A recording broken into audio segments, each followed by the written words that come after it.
Hello, I'm mischievous Mark Ginocchio, and I own every issue of Amazing Spider-Man, but Alan, the annuals don't count. And I am the available Alan Scherstl, filling in yet again here on the Amazing Spider-Man Spider Talk podcast. I should learn the name of the show.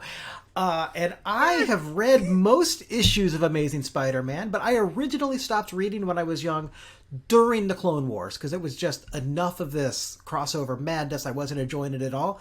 And I have never gone back and read like the 20 or 30 issues that I skipped. So not only do I not own them all, I've not even read them all. And yet here I am in your ear hole. Thwip, thwip. You're missing some great stuff with like Electro and the Rose and like X-Man. I'm just saying, and like X-Man would probably help for today's issue that we're about to talk about. But before we get to that, I want to welcome you all to the Amazing Spider Talk, the show where two fans and collectors uncover the strange, fun, and fascinating history of the Spider-Man comic universe. Thanks for joining us for this review episode of the Amazing Spider Talk, which is just Alan and I. Just for the record, I'm just putting that out there. If you want to swing along with us on our journey through Spidey's past, present, and future, subscribe to the Amazing Spider Talk on your favorite podcast app. Every other week, we put out a mainline episode of our flagship show that does not have me on it. And sprinkled in between, we review new comics as well as interview some of the greatest Spider-Man creators of yesterday and today. This is the perfect time to start listening. And if you want to hear our oldest episodes, including some tremendous interviews with industry legends like Mark Bagley, J.M. DeMatteis, and Ron Frenz, which I did by myself because there was no Alan at that time, check out our new podcast feed, Amazing Spider Talk Back Issues. Today on the show, Mark and I are going to be discussing Marvel Team Up Volume 1, number 117, starring Spider-Man and Wolverine, written by J.M. DeMatteis, pencils by Herb Trimpe, and inks by Mike Esposito. Whoa. Alan. It's Dapper Dan here. Either you're butchering the names of the creators of this issue worse than Mark, which is hard to believe, frankly, or you're mistakenly reading credits of some random issue of Marvel Team Up, which, may be thematically appropriate. Is it ever random when it's Marvel Team Up? I'm just saying. Ladies and gentlemen, welcome back to the Amazing Spider Talk podcast, Dapper Dan Gvozden. Woo! Insert applause here. Yeah, hey. Welcome back, Dan. Go ahead, Alan. I'm just so happy to hear that you're here, but I was really looking forward to connecting to my friend Mark Ginocchio tonight, and suddenly, like, my millennial sense is tingling, and I hear the braying, insistent tones of someone not born between 1965 and 1980.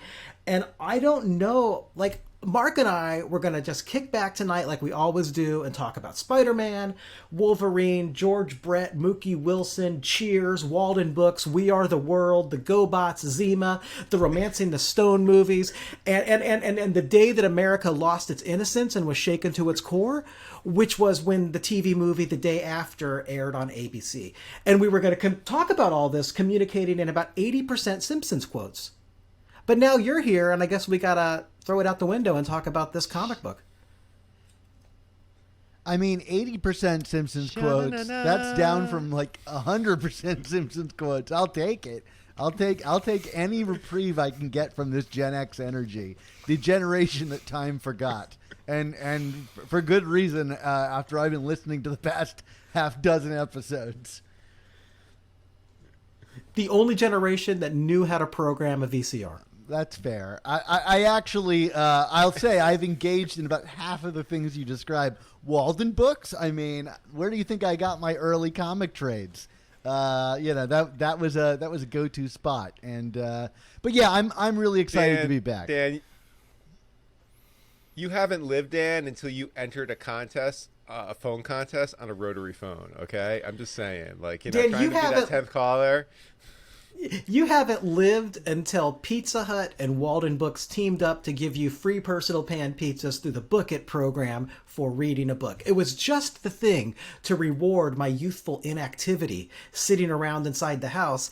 You'd read a book, you'd tell your teacher you read a book, she'd sign off on it, and then you'd get a free pizza. I'll tell you what, Alan. But you could also get that free. Go ahead, Mark. I would say you could also get that free pizza with your NES copy of Teenage Mutant Ninja Turtles 2, the arcade game, which was just re-released on the Switch, and I am just like in love. I'm just saying right now, like my Gen X powers are just soaring so high right now from that. Well, re-release. thematically appropriate enough. With the Book It program at Pizza Hut, you could also get a plastic cup covered in Jim Lee artwork from X-Men #1, that awesome wraparound cover. And that was my first introduction to Jim Lee X-Men. So, I do know about the Book It program. Maybe I'm sliding into this Gen X thing after all. I don't know. Was your first exposure to hip hop and rap music, Dan? Was it all verses that started with "My name is blank and I'm here to say"? Because if you haven't lived through that, you're not Gen X. Well, I'll get off the train there, but I'm really happy to be back and talking Spider-Man comics with you guys. I wanted to say thank you, Available Alan, for filling in for me for the past 6 issues or so. Not only did it really help me kind of like take another thing off my plate, although I still did a bunch of episodes with Mark, so I don't know how to stop. But it was also really just fun to listen to you guys talk about comics. And, Alan, I always try to get you on the show because I think you bring a really keen insight and energy to the show. And, you're always welcome back on Amazing Spider Talk whenever you have like an excess of Gen X backup that you need to unleash on the radio public.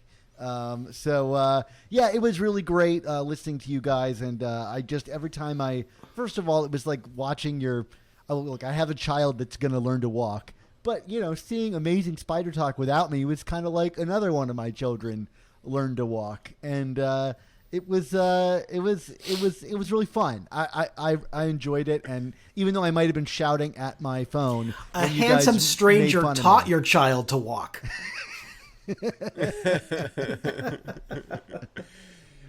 What Dan is actually thinking is like, oh my God, Mark didn't screw it up while I was away for the last few months. I mean, I think that's what he's talking about in terms of the whole walking thing. It's just, like Mark didn't you smash were great. the legs with a sledgehammer Dan, of his precious. When I got a podcast. recording on a Sunday night, Monday morning, I was like, praise God, it happened. Mark, you've been a great co-host. I've had a great time with you, but I mean, I miss hearing Dan on the show because I listen to this show, and I certainly don't listen to it when I'm hearing my voice on it. And Mark, I feel like Dan has a different metabolism than we do. And this show needs that metabolism. I am happy to come on here once in a while and talk a bit about my feelings about where Spider-Man is going, or whether he's going anywhere, or whether we're ever going to get where he's supposedly going.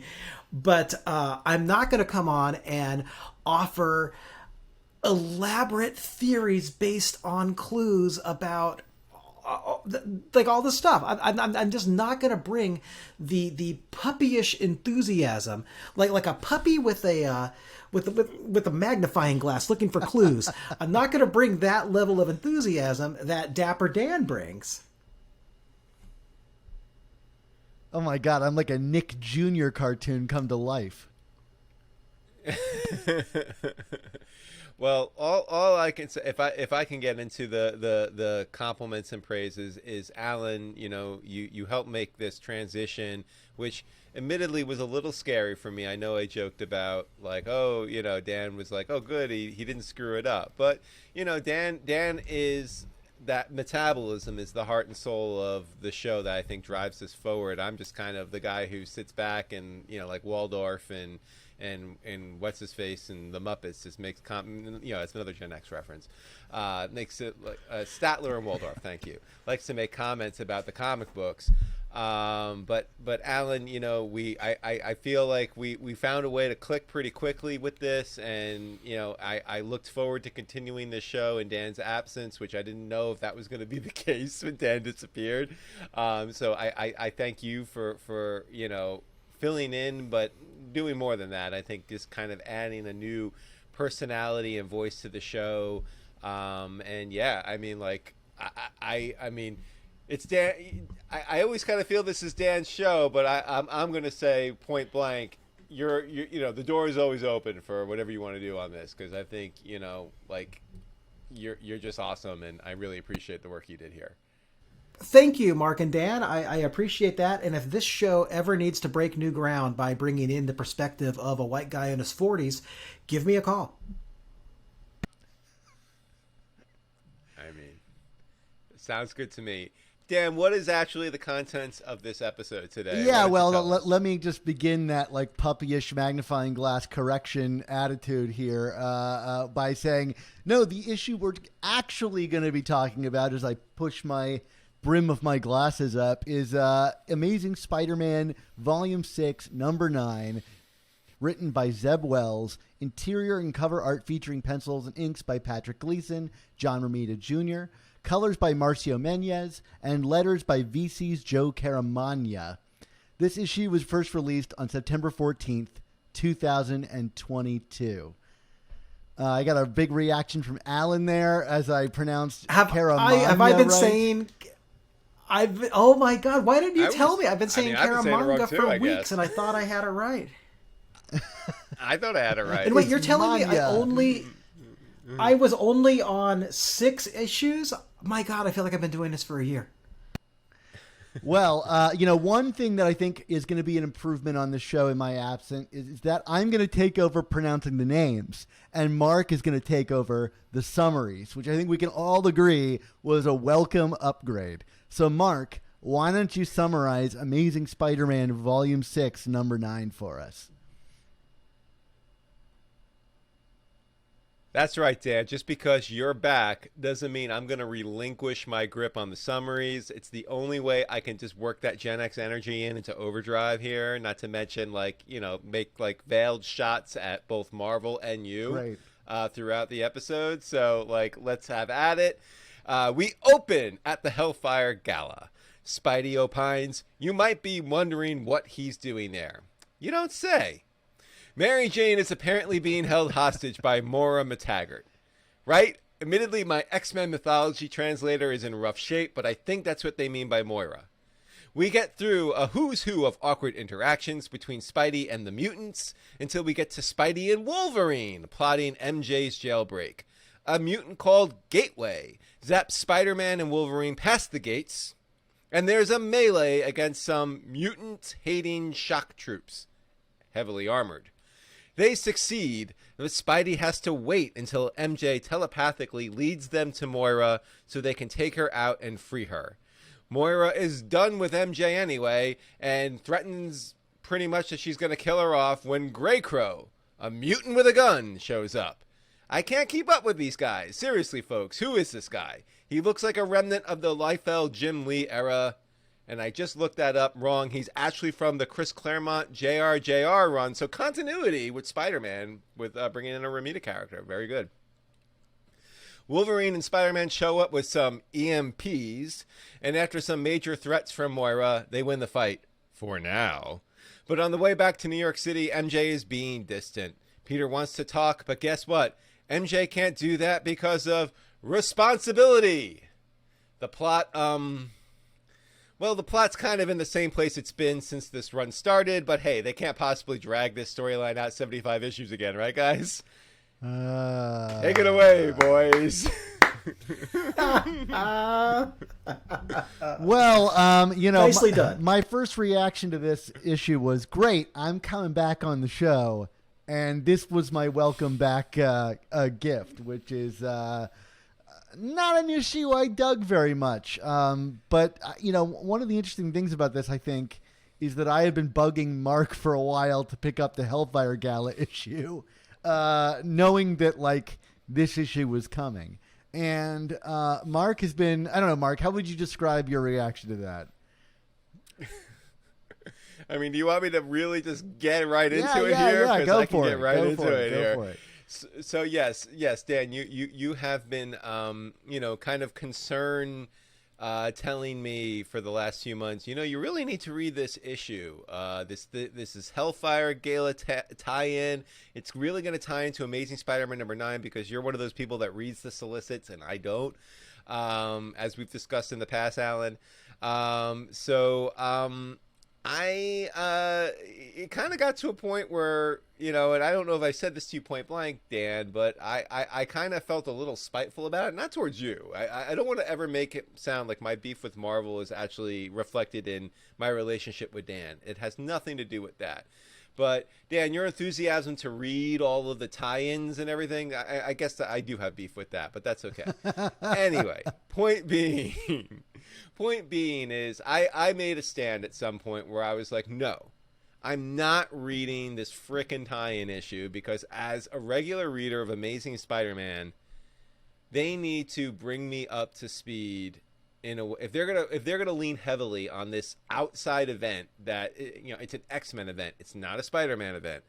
If they're gonna lean heavily on this event in an issue of Amazing Spider-Man, they better have a really compelling way to draw me in and to get me up to speed, or I'm just gonna do what I'm doing now, which is just give my very honest take on what the story is and my understanding of it, with zero context of this tie-in issue, because I'm a person, quite honestly, I might be damaging my fanship bona fides here. Like, I get all the Spider books, I get a few other series. I have a huge pile on my shelf to read. The only thing I get to instantaneously is Amazing Spider-Man for the purposes of this show. So to expect me to go even deeper into that list to get other tie-ins and stuff like that is asking for too much from where I'm at right now in terms of what I can keep up with. So that is where I'm at for now. I can go deeper in a bit, but Dan, I don't know if you want to talk a little bit from someone who has been reading these other books about how you felt this tied in. Well, Mark, I have actually taken it upon myself a couple of years ago to read nearly everything that Marvel has published just through Marvel Unlimited, mainly because I need something to put me to sleep every night before I go to bed. And the joke between Amy, my wife, and I is the X-Men comics are basically my tryptophan. They just reliably knock me out every night, because they are just such nonsense. And I think at this point, I've gone back and started from the Rick Remender run of Uncanny X-Men and Uncanny X-Force, and I've kind of read a lot of X-Men from that point on. I think the Bendis era is where I officially jumped on the X-Men train just to be can I understand X-Men? And I'll say for the record, I've not read much of the Chris Claremont era. So that's probably my real Achilles heel here is I'm not reading the primary source material. But when you read about 20 years of any one comic, I think it's a fair assumption that you should be able to follow the goings on of said comic. And it's been up and down. I think House of X and Powers of 10, the Jonathan Hickman stuff is really excellent. And if you haven't read it, I would encourage you to go read it because it's a bold storyline that, of course, the editors at Marvel have padded out for the past, 5 years now and really milked dry. But the biggest thing is there's just, and you alluded to this in your summary, there are way too many characters. I remember the 90s TV show and that lineup being pretty concise and understandable, and the relationships between all of them was understandable. And I imagine that's the appeal of the Claremont run. But now it's just even post Scarlet Witch, No More Mutants, there are just so many mutants that don't even resemble mutants anymore. I remember when mutants were human beings with powers, and now it's a dragon mutant. And how far can you stretch this concept? And I'm sure there's X-Men readers that are listening to me say this you're being apocryphal or whatever. But I just think that line is a complete and utter mess for new people coming into it. And so, like, I think I've expressed on the show my hesitancy about this upcoming dark web X-Men event crossover that's going to take over this book. And this issue to me was like the canary in the coal mine. And it really worries me because if you're not the most diehard X-Men person, I think this issue is incredibly difficult to jump into. And is like the complicated mythology of X-Men is almost the exact wrong thing to pair up with, especially this grounded run of Amazing Spider-Man. Like, I could not think of two things, like bananas and meatloaf. Like what is the worst combination imaginable? And it's not like this issue is like terrible. Like Alan's intro saying it was like a Marvel team-up issue, I think it's right on the money. But boy, as an interruption of what we've been getting, this is what point ones and one shots were meant for. Not just interrupting the main story of this book. As much as Zeb Wells tries to tie it in, very perfunctorily. So anyway, I think it reads okay if you've read the Hellfire Gala issue, which is like weirdly obsessed with Spider-Man, despite him not being a mutant. But I don't know, man. A Wolverine team up where they save Mary Jane does not need to be saddled with this much weight on it. Not to mention the free comic book day issue that set this up gave Aunt Anna dementia off panel. Like, there's just so many things layered on top of this comic. It can't possibly be just borderline enjoyable the way the last few issues have been. Anyway, that's my long spiel. But to say, I probably agree with you despite 20 years of X-Men reading at this point. Yeah, I just want to like kind of add to further flesh out, I guess, my bona fides, if you will, is like, I kind of, to the inverse of you, Dan, like, I've read a lot of classic X-Men. Like, I've read a lot of, like, the Kirby stuff and the Stan Lee stuff and obviously Claremont Byrne run and even some of, like, the Claremont JRJR stuff. Although I forgot Gray Claw, whatever the hell his name is. White Claw. Anyway. Mango White Claw. Yeah, right? Yeah. And kind of a fascinating fact I'm about to reveal. I don't know if I've talked about this on the show openly, but like as a follow-up to when I wrote 100 Things Spider-Man fans should know and do before they die, the publisher reached out to me and said, "We need to do an X-Men book now. Do you want to do that?" And I was like, "Oh, hell no." I was just like, I do not want to stick my, I mean, like, this was like free money basically to like, just, but like, that was the thing. Like the idea of sticking my hand in that hornet's nest of X-Men stuff was just so overwhelming to me. 'Cause, at that point, I mean, this was like 2017, I guess, give or take. So like, the X line was already kind of blown to smithereens. And yeah, I mean, like, that was, so from my take as someone who's not been reading these stories, I mean, this book was utter nonsense for me. I mean, like, I recognized some of the characters that were being referenced, but I'm like, oh, so wait, which side is Mr. Sinister on, and who's Cyclops with now, and like, what is this? And like, I was kind of being glib about it, but like, okay, they kept saying Moira. I'm like, all right, who do I know from the X-Men from? Well, McTaggart. That's it. It's just like, I'm not versed enough in this stuff to just kind of jump into it. And like, I mean, let's just be honest here. I mean, like, we're coming off a storyline of like, first we got this really awesome, rich Tombstone story, and then we kind of follow that up, ignoring Amazing Spider-Man 900, which is not to say I hated it, but like it's kind of the sore thumb of that run initially. Well, don't worry, the run has almost largely ignored it too. So. Yeah, well, exactly. I mean, but like then we follow this up with this Vulture story and like things with Norman Osborn. I mean, like classic Spider-Man characters and elements.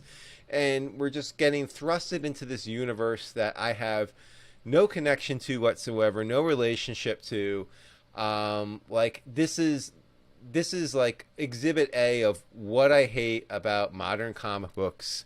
This was just like thoroughly unenjoyable for me as a fan of Spider-Man, and just as a reader. Like, I shouldn't have to work this hard to read a comic book. That's the bottom line. And like that, you can call me out for being lazy or unenthusiastic, but like, this is the stuff where it's like, if this is your expectation for me as a reader, to just be able to jump into this without having read your other stuff, you lost. You did it wrong. And if this is how you're going to draw me in to read about X-Men, you also lost. Because, like, this doesn't sell me on the X-Men in any way. It's just a bunch of cameos. It's people coming in and coming out. And I don't even feel this does much of a service to the Spider-Man story, because I feel like they're shoehorning these elements in. Like, you could have done a Peter and MJ story of this ilk in the realm of Spider-Man, and I would have been more on board with it. But instead, we're like bringing it like, she's being mind controlled by Moira McTaggart, and she's gonna kill. Like we're just artificially raising these stakes up to tie in all these characters. Like, it's just, from a narrative standpoint, an utter failure for me. I'm just saying that outright. I haven't given my grade yet, but from a storytelling standpoint, this is an utter failure. Like, I just cannot find what the enjoyable through line is for this. Mark, you mentioned modern comics are like this, and part of what is, my joke with comparing this to a Marvel 2-in-1 earlier, a Marvel team up earlier, is that it just feels like kind of a random issue thrown into a run, maybe a fill-in issue. But the thing that differentiates it from an actual Marvel team up is, in Marvel team up in 1980 or 1978 or 1982, not to Gen X out on you, there would be helpful editor's notes explaining who these people are and what the connection is. Yeah. And what the status quo of each of them is. Like, back then, when books crossed over, what you got in the crossover was an update on what's going on in that book. What's going on with these characters, where they're at these days. This, I felt like I was taking a quiz in a class that I hadn't studied for. Like, keeping up with this issue was not that hard. I've read more than enough comics and more than enough X-Men comics to get the gist of what's going on here, even as I don't recognize some of these people or recognize these iterations of these people or recognize what they're currently going through. And I apologize for saying people when we're talking about mutants. Dan, your comments earlier about back in your day, mutants looked like people. Get out of here, old man. But honestly, like, this is the kind of issue that, as a normal person who doesn't spend a lot of time online yelling about how mad I am about comic books, as a reader, I would read this issue and like be like, well, the art's good. There's some good moments. This Mary Jane stuff at the end is intriguing. And then I'd move on with my day. The fact that I have to come on here and talk to you people about this comic book makes me prioritize this comic book more than it deserves. Makes me give this comic book more space in my life and brain than it actually deserves. So a mildly disappointing issue of Amazing Spider-Man that feels to me like a promising run is being strangled by Editorial with needless crossovers, and that Editorial is dropping the ball on not making that crossover seamless, or that would annoy me a little bit, but I'd just be like, oh, well, in 2 weeks we'll see what's happening and whatever. But no, I've had to think about it all weekend and come on here and gab with you people. I don't know how you guys do this without becoming miserable old salts like Mark Ginocchio. Like me, yeah. Oh, wow. And yeah, and Alan, this to kind of further one of your initial points. I mean, the other difference between like this and like a Marvel team up or a 2-in-1 is the fact that, like, I mean, those books are designed as diversions. You know what I mean? Like you would read at the time Marvel Team Up because it's like, hey, one month he's with Johnny Storm and the next month he's with Werewolf by Night. I mean, you know what I mean? Like oh, okay, there we go. I mean, like it was the randomness and kind of the non sequiturness of it that was kind of the appeal of that series, if that's what you chose to read. But like, you know, Amazing Spider-Man is, for all intents and purposes, still the quote-unquote flagship series of this character. And it's like, you know, that's where I want to go to read the main narrative of Spider-Man. And, you know, Marvel has not done anything to indicate that that is going to change anytime soon. We'll see what happens when Dan Slott has his own adjectiveless Spider-Man series, if, you know, things get prioritized differently. But in the interim, ASM is still the main book. So to kind of, you know, and Dan, you alluded to this in your intro, like if you want to like do a Spider-Man X-Men story because, you know, Nick Lowe's got connections to both of them and he wants to edit X-Men again, do a one shot or do a .1. Like I don't understand why this needed to be an issue of Amazing Spider-Man. Like this is just like, I don't even want to call it a cash grab because I have no idea how much this sold, but like this just felt like a waste of time. Like this was a 2-week diversion from the narrative that, you know, frankly, I'm far more interested in and I want to hear more about. And like just kind of shoehorning MJ in at the end is not enough for me. Like, because I don't feel like that was organically tied in. And we can get to that when we talk about the MJ stuff later. But like, there is nothing about this book where I'm like, this felt like a Spider-Man book to me. This just felt like some like random story that had Spider-Man in it. Can I say one more thing? I'm sorry, Dan. Can I say one more thing real quick?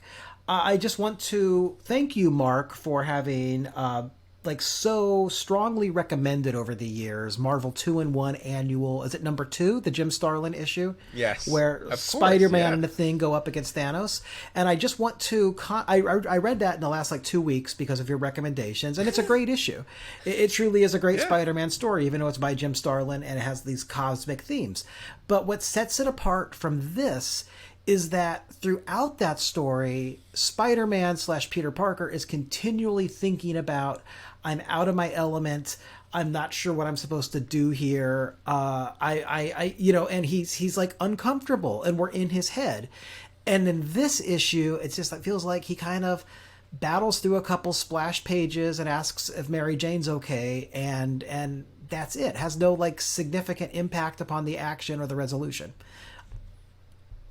My big thing about this is, like, I really just feel like there's not a lot of care going into this title in a number of ways. Like, okay, so, like, I appreciated the opening of this book that kind of at least attempted to recap elements of the Hellfire Gala from Spider-Man's perspective.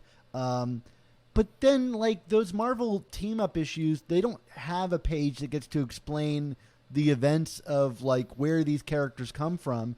This book does, and it never once mentions the Hellfire Gala or like, hey, go check out that book, or here's a quick like paragraph summary of what happened in that title.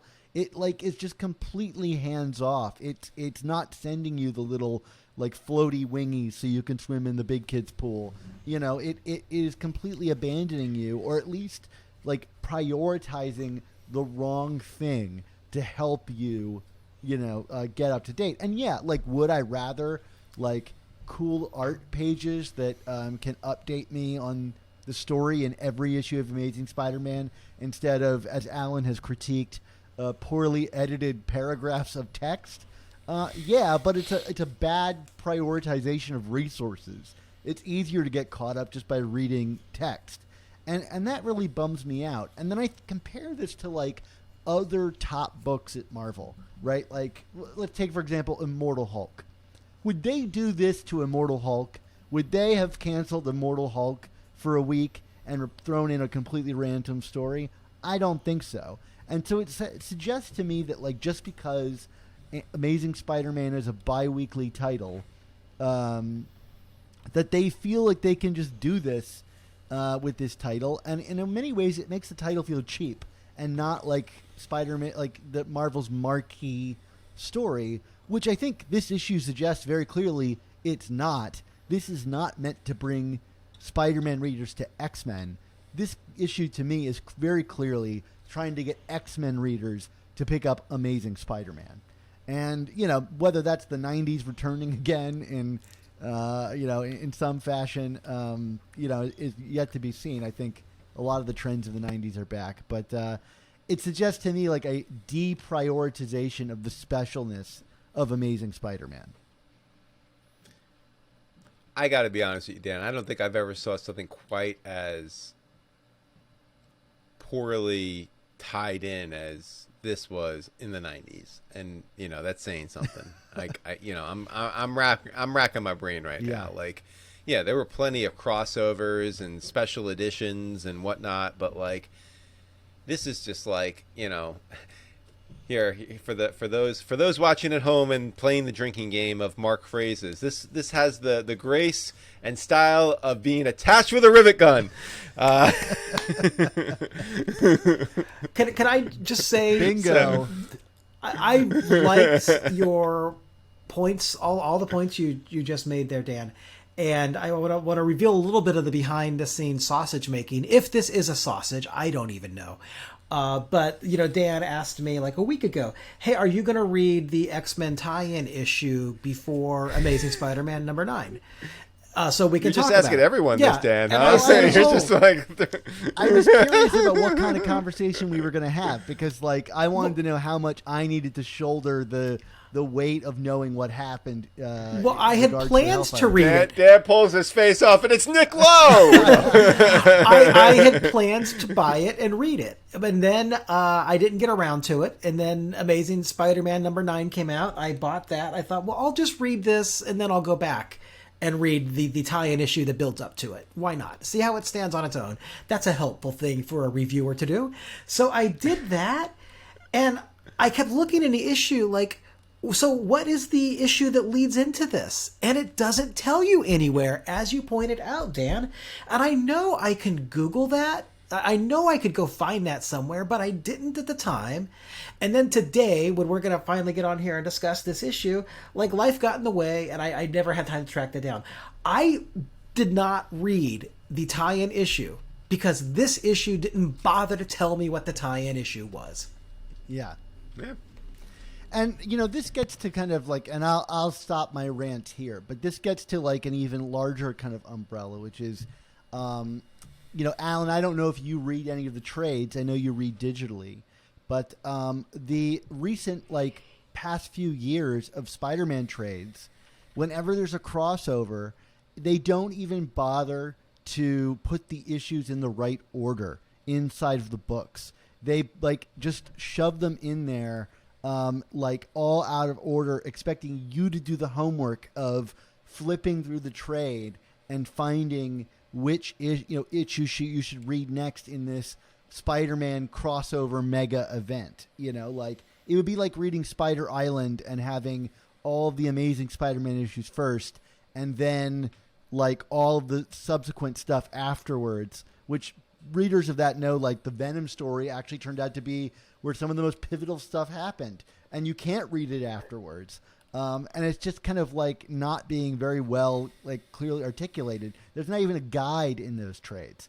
And like, I've been thinking about that a lot because the trades are how like one of the largest audiences of this comic, interact with it. And there's no guide for them at all. And the question is like, is this out of neglect or just lack of caring? And that suggests something really like not great for this line. And as much as we love the issues that lead into this, like this falls into that same territory. It's like, is this out of neglect or just like not caring? I don't know.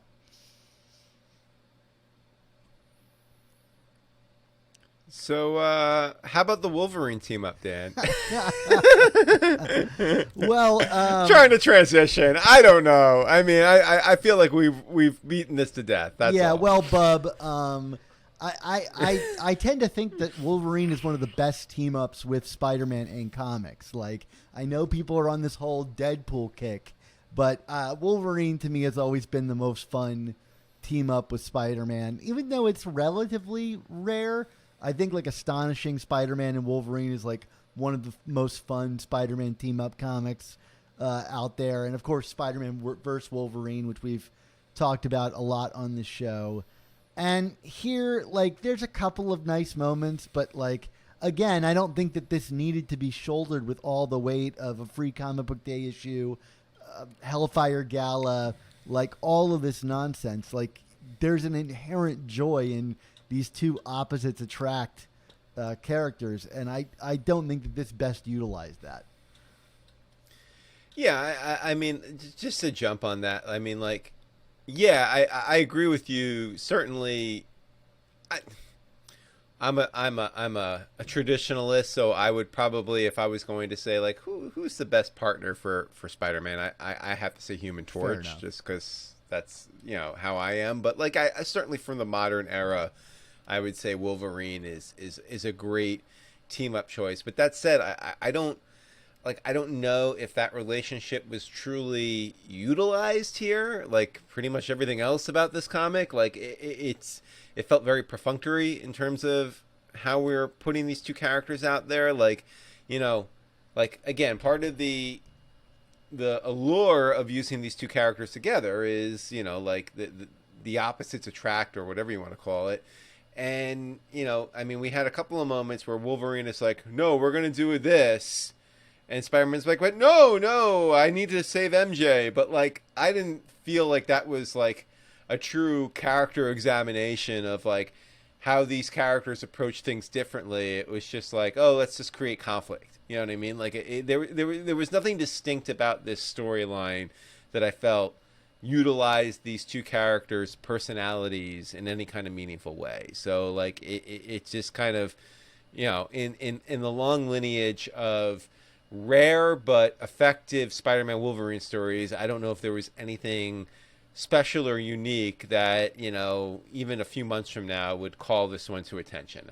That's all I have to say about that. Yeah, I agree with you, and I think it's a particular shame because I think if allowed to do something simpler, I have very good faith that Zeb Wells could pull it off, given.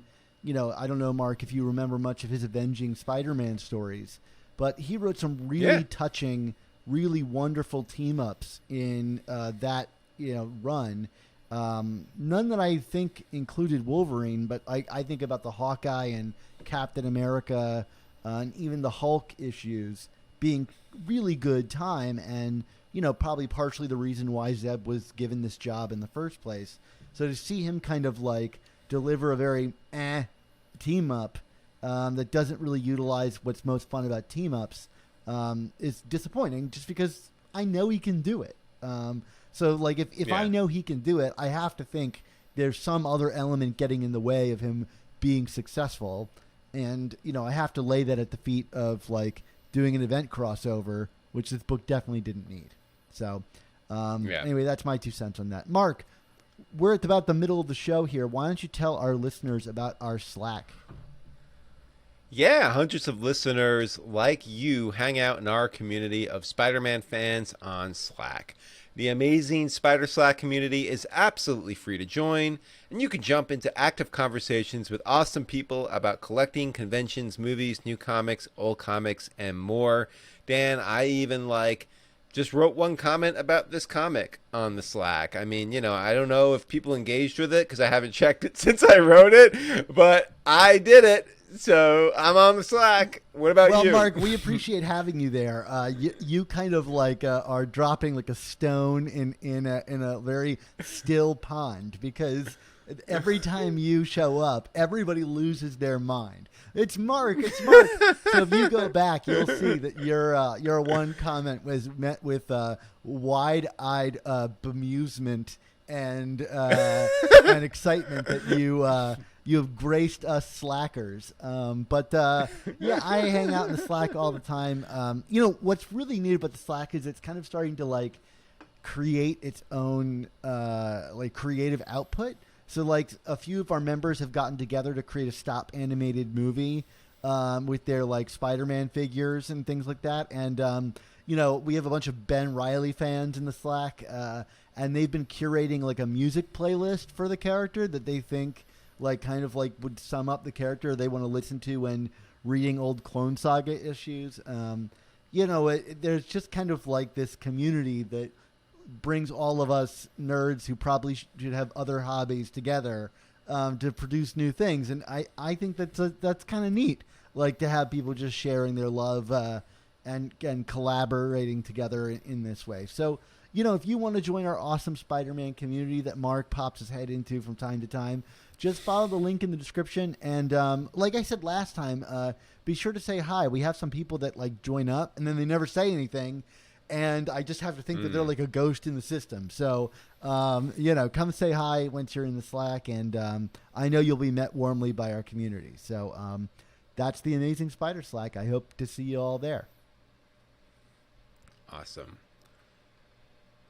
All right, Dan, let's get back to our review here. Why don't we talk a little bit about the return of Patrick Gleason to the book? He's a great artist, but was he a great storyteller here? What do you think? I think it's a mixed bag. I think he gets kind of like a thankless task here, which is like to say I don't think he got a great story to draw. And maybe if he had something a little bit like juicier to work with, I think he probably would have done a better job. I mean, we expressed how enthusiastic we were about his work in the Beyond era, and I think this is not far from that, but it definitely has a lot of like really big action splash pages that I found a little bit confusing to follow in terms of the action, especially on the heels of like JRJR, who like in comparison, you can see just how much control JRJR has over his storytelling. And that might be just like because he, his grandfather, in this system so much that like Zeb is able to trust him a little bit more. Like, I don't know what the working relationship is, but, people that are critical of JRGR, I would point at, this issue compared to the previous issue in terms of how the action is depicted. And maybe it's apples and oranges. Yeah. Like, this is more Todd McFarlane than it is Romita, but I prefer the really clear storytelling of JRJR, and I think this is a great illustration of what makes his work so special. How about you? Yeah, I agree 100% with that. I mean, like, this not to beat a dead horse here, but like, this comic definitely like reminded me of a 90s X-Men comic in terms of like, I always think of like that, you referred to it earlier, the infamous X-Men #1 with the, the crossover covers. There's this great double page spread of like Magneto talking and like, all of the X-Men around him, and it's Jim Lee, and it's like peak Jim Lee in terms of like look and feel. It's so cool to look at, but like, oh man, as a storytelling device, it's just terrible because it's just like basically like Claremont like orating over this like really awesome image, and like there's no actual story happening. It's just talking and posing. You know what I mean? And like I like to think that Gleason is above that, like, because we've seen him. I mean, not only just as an artist, but also as a writer. He knows how to tell stories.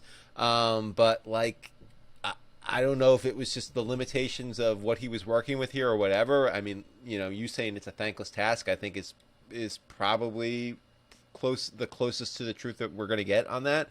But like, yeah, I mean, like there are pages here that are pretty to look at, and I enjoyed looking at them. Like, it's good art and it's in a vacuum, but it's not good storytelling. And like I don't know if there is any sequence of this comic from a visual standpoint that felt elevated by what Gleason did, because the story was just such a mumble jumble of stuff. But like, hey, these were cool pages to look at, I guess, so it's that element is probably the one.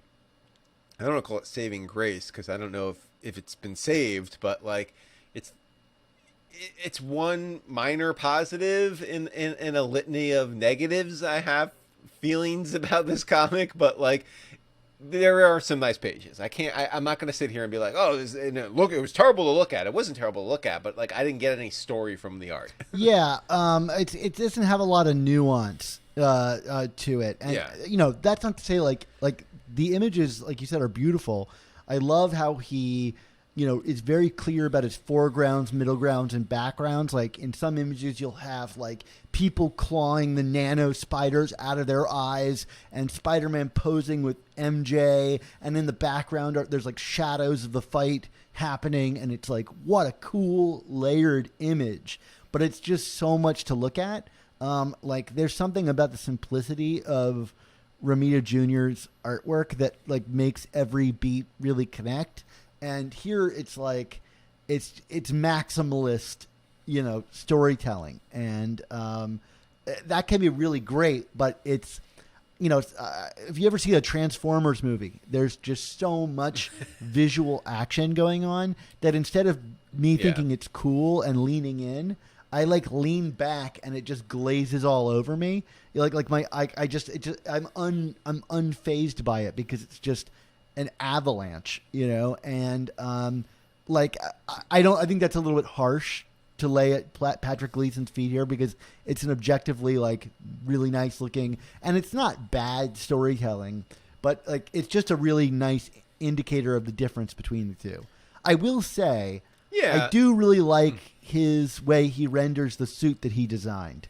I think he actually makes it look really cool, and I liked JR's take on it. But like, I can understand like why this suit, when it was put forward, people were like, "Oh, like the editors could be like, this looks cool." Whereas before, I was like, "This is kind of a lame, like redesign with not a lot of updates of an idea that we already saw in the big time run." Like, but with Gleason rendering it, it makes me excited about it. Yeah, and P.S. I don't think you're being harsh there. I mean, I think. Just to backtrack a little bit, I feel it's similar to your comment about Zeb Wells and the team ups. I think part of the criticism here for Gleason is we've seen him do better, like in terms of storytelling through the visual medium. So when you don't get that as much here, you're just kind of like, oh, all right, I guess he's not doing that, but yeah, the costumes, the characters, like, all of the figures, they all look good, like it looks good. I mean, like I don't really care about the X-Men universe, but like, Mr. Sinister looked cool.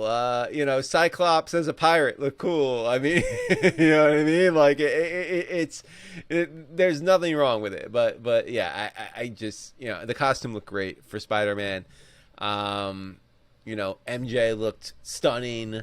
Although there were moments where, frankly, like she looked, I don't want to say so good, but like so different than JR's interpretation of MJ that like I was almost like, wait, is this like actually Mary Jane, or is this some kind of like cloned X-mutant version of her or so? I had a moment where I was trying to like keep up with it because of the universe we were dropped into here, where I was like, wait, is this MJ, or is this MJ with so-and-so's physical influence or whatever? So whatever. Point being is like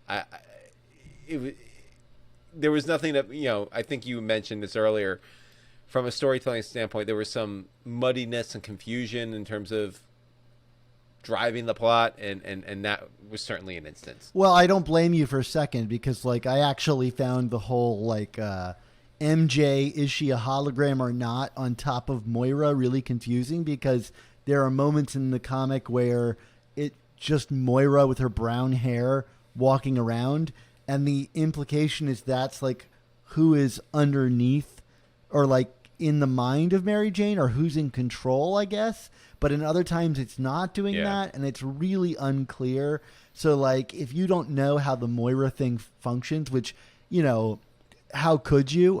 Because it's changed a half a dozen times in the past year in pages of X-Men comics. Despite me really liking what Jonathan Hickman did to the character in House of X Powers of 10, which I won't ruin for you, Mark, because I really think you should go read that comic, because it does something really cool with Moira. Just don't make me read it because it ties into Spider-Man. No, okay? it's a That's really great comic on its own right. Like I will read it. Then I will read it. Like there's a reason people want to read Krakoa X-Men, because Jonathan Hickman did something really cool, and everybody else has kind of fumbled the ball ever since. But his thing is really cool.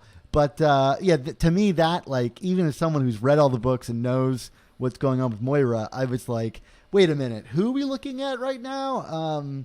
But that's a good bridge to talking about Peter and MJ, which I think is kind of like Zeb's way of going like, okay, I need to make this not feel very perfunctory to the main story.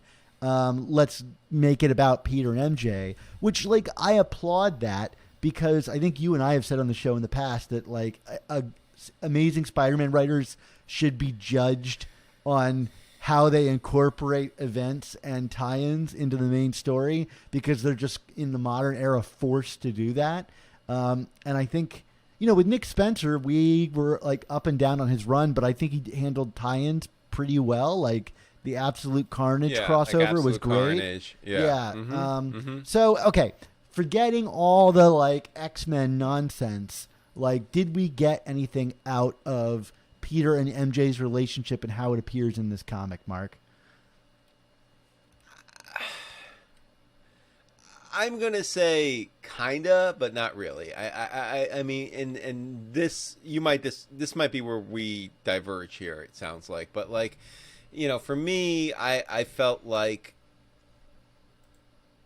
we there's a little bit of smoke and mirrors going on here, where we're kind of framing this like, look, we're telling a Peter and MJ story. We're drilling down a little deeper, but like I feel like if you actually take a step back and look at the elements that were actually given to us, we're really closer to knowing more about what's happening here than when we started, and that's frustrating to me. I mean, like, when this all started in issue in the relaunched issue 1 here, I said like, hey, I'm really intrigued by this new status quo, but I'm a little skeptical about the fact that we're starting with a mystery box again after kind of frankly being scarred by the mystery box of Kindred in the Nick Spencer run. And you and others frankly have kind of assured me that, look, no, like, we've learned our lessons, and, we're not going to go through all that again. And,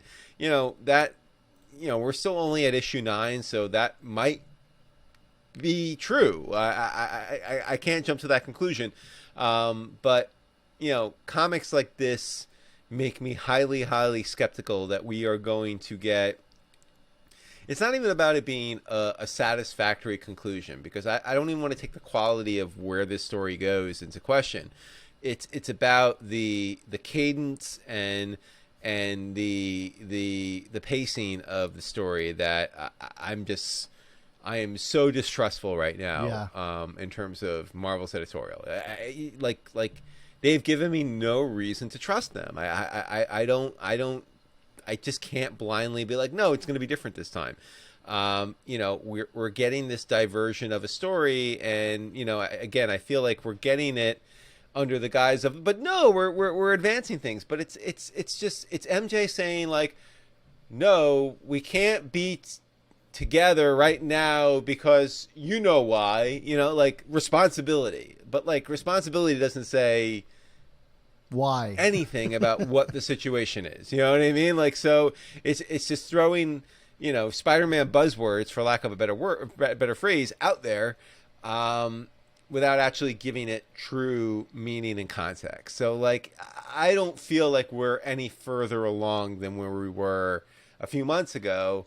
We just, I guess, have a benchmark of actually putting these two characters together for the first time in several months, and having them like, having one of them, Peter, be like, come on, like, why are you being this way? Because, that's kind of her answer.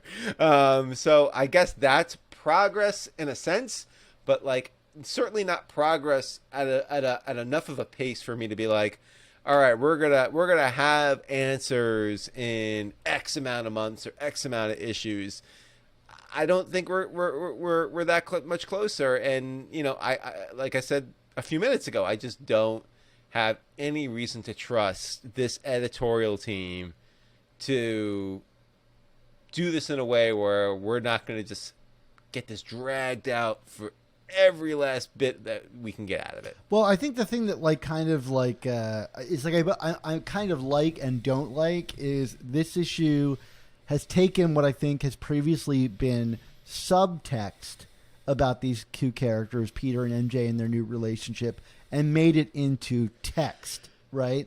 So, like, what we learn in this issue is that Peter is still, like, in love with Mary Jane and considers her, like, the most important person in his life. And so, like, it's not that he broke up with her or whatever. He still, like, is holding on to those feelings, however weirdly deserved they were in the Nick Spencer run, for MJ. And MJ, for her part, like, he basically says, like, oh, like, we can't talk, is it because you're in love with Paul? And she doesn't respond. She, like, just kind of changes the conversation and says, no, it's about responsibility. And, the implication there being, like, she's not doing it because she loves Paul, right? There's something else. Something else is going on here that she feels some kind of responsibility for, whether it be those two kids that she's taking care of, or there's some villain that has gotten her into this situation or whatever. But I feel like JRJR's really beautiful pencils and, character drawings had communicated kind of both of those things already to us, right? We have Peter hanging out outside of her apartment and, longing for her hiding in a closet to talk to Peter so that Paul doesn't notice, or even just her kind of like saying in the, issue 4, where she says to him, issue 7, where she says, well, actually, and then she gets cut off by Paul. Like, there's a level of, like, disconnect with Mary Jane. And here it's just like, it's just said, like, it's confirmed. Like, those are the things. So I feel good that I'm like, okay, like, my reading of that wasn't wrong. And I like that. But I don't think you needed to do it because I was already on the right path. Like, I'm an astute reader that read a beautifully written and illustrated comic. I don't need it to be bluntly presented for me, even though I did like that final, like, white empty space that reminds me of the Media Blizzard cover, or the, like, issue, was it 290 with Spider-Man proposing to Mary Jane? Like, the negative space was nice.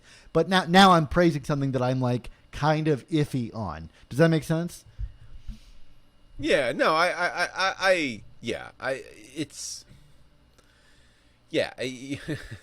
we're doubling down on something that, like you said, like, was kind of left to subtext and was masterfully executed so that you could pick up on that subtext. You know what I mean? It's like, like watching Psycho and being like, oh, Tony Perkins likes birds and he also kills women. You know what I mean?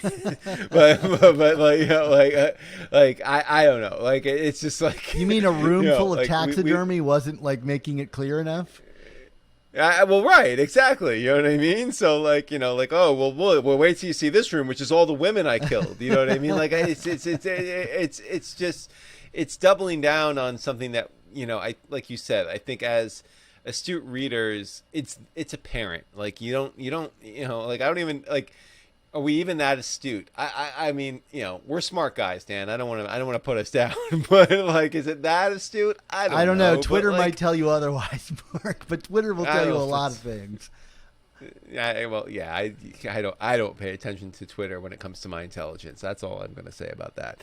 I will say, like, an addendum to this is, like, I feel like this issue has a lot more in common with Amazing Spider-Man 900 than it does the rest of the run, which is to say, like, this is Zeb working under, like, an outsized pressure on the run and not really handling it all that well. Like, to me, the storytelling is blunter and less subtle, and it makes me wonder about like who is bringing what to a comic, and that's not even really all that worth assessing. Like, people that like to bash Stan, versus Steve or whatever, like, it's these two minds that came together to create a thing. They are indelible. But you and I have done this long enough to cover multiple runs of Spider-Man, especially through our seasons, and we're trying to kind of like, assess Zeb as a writer. Like, who is he? What is he interested in?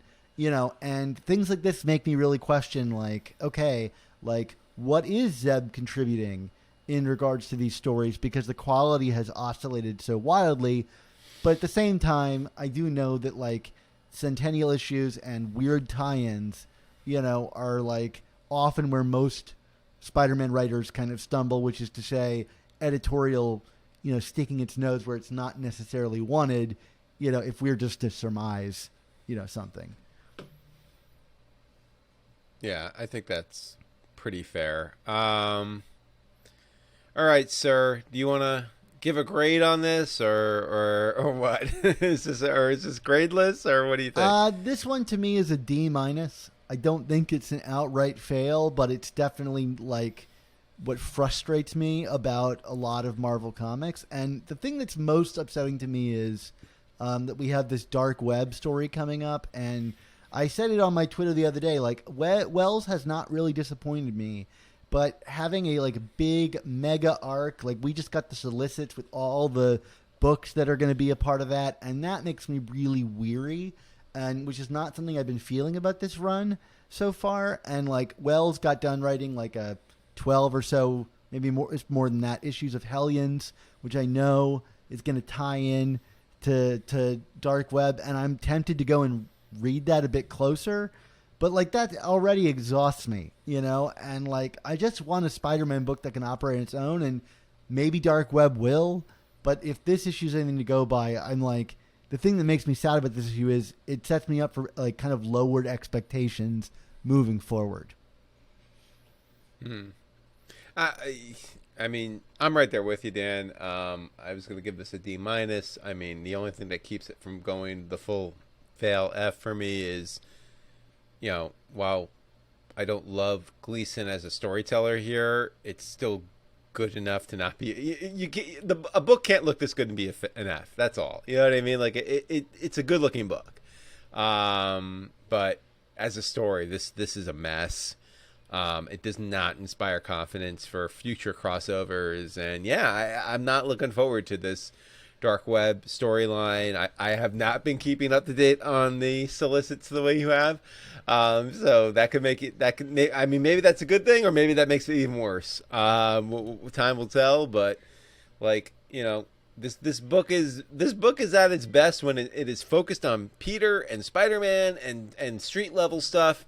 And any kind of diversion from that is not met with open arms for me right now. That's all I got to say. Yeah, absolutely. Well, hey, if you at home find this show entertaining and valuable, please consider supporting us. Recommend Amazing Spider Talk to a friend, and if you're able, become a member on Patreon. We can only bring you this content with the support of our Patreon members, and we owe the show's success to every single one of them. We are constantly making exclusive content for our members. Yeah, so why not take $3.99, the price of a new comic, and put it towards a month's subscription to support the show and start receiving our Patreon content. That way you'll hear our Patreon exclusive review podcasts on every new issue, like this one, of The Amazing Spider-Man the same week they come out, instead of waiting a couple months for them to arrive in our public podcasting feed. Plus, I've been doing Twitter Space Hangouts with our patrons, and they've been discussing their thoughts on these issues, and that's been a lot of fun. If you're just sick of hearing, if you're sick of hearing Mark and I talk, don't sign up for the Patreon. What are you doing listening to this? But if you like that and you want to hear some other varieties, like you're like, hey, I like this issue, what are Dan and Mark talking about? Those Twitter Spaces have been pretty helpful for that. You don't say the quiet part out loud, man. If you contribute $10 a month, you gain access to exclusive artwork from famous Spider-Man artists commissioned exclusively for our members. Plus, every episode, we release a new episode-specific desktop background created for us by artist Nick Cagnetti for our patrons to enjoy. But yeah, we don't want this to be a burden on anyone financially. We know that things are tough for people right now, so we do appreciate those of you who just listen and share. Even if it's just a retweet on Twitter, they help us out a lot. But if you do have the means, please join our Patreon to support the continued existence of our show. There's a link in the description of this episode, which will guide you there and help Mark and I continue doing this, especially now that I'm back and Mark and I are both fathers, and, you know, carving out these Sunday nights went from, you know, easy to slightly less easy over the past few months. Yeah. So again, and a thank you to everybody who supports us already. We are always grateful for your support and helping us do this show. Well, Dan, it is that time. Time for all good things to come to an end. So we want to say thank you to you, the listeners and viewers, for tuning in to this episode of The Amazing Spider Talk. Now, you may have noticed that Alan disappeared halfway through this episode. He had some technical difficulties, and actually, we still don't really know what's going on at this point of the recording. So we'll just say, like, you know, we said it at the top of the episode, a thank you to Alan. And I wanted to end this episode by also saying thank you to Alan for not only being available, but being excellent. I should have found an A word there. Awesome, Alan. Coming on the show and filling in for me and doing a great job of it. And I know our listeners will actually, I think, be sad to see him go. But hopefully we can have him back on again soon. I'm sure he'll be up for that. And yeah, Alan, you will be missed, but we will see you again shortly, I imagine. Definitely, Dan. I you know, like I said earlier, he stepped in and, you know, like, I think made a hard situation really easy to go forward with. And, you know, but like at the same time, Dan, you are the Ben Reilly to my Peter Parker. I am, like, you know, before he became Chasm, whatever. Is that it? Did we have a 6-month time jump here, and now I'm coming back evil? Is that what's happening? I hope not. I mean, like, you know, it's worth saying, like, for all the thank yous for Alan. Hey, brother, I'm just really happy to have you back. You know, like, I'm happy to be the cranky commentator again instead of the guy trying to drive the conversation. A lot of a load off, but you let me do the synopsis, so that's near and dear to me.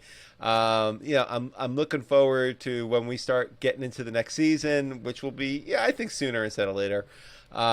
Despite real life trying to pull us out of that. Yeah, I mean, like, look, man, we're ready to rock and roll. You are the heart and soul of this show. And, you know, I'm just glad you're back, man. And, you know, I know that, you know, Ben will listen to these episodes and be like, oh, so that's what he's doing. Well, that's still pretty cool, because that's what my son does. So, you know, like. Well, thank you, Mark. That's really kind of you to say. And, you know, this is yes, I think of you like a brother, and I certainly talk to you more than I talk to my actual brothers.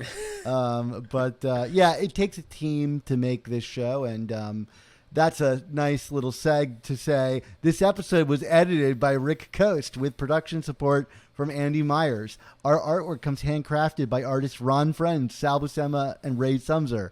Our theme songs were produced by Rylan Bojack, Tony Thaxton, and Spider-Madge, and our animated intro was created and performed by Josh Sutton from the Panels to Pixels YouTube channel. So, Mark, until I help you murder your wife's jewelry, what's our motto? Oh, man, I am so glad to be the one answering these questions instead of setting them up. With great podcasts, there must also come the amazing Spider Talk.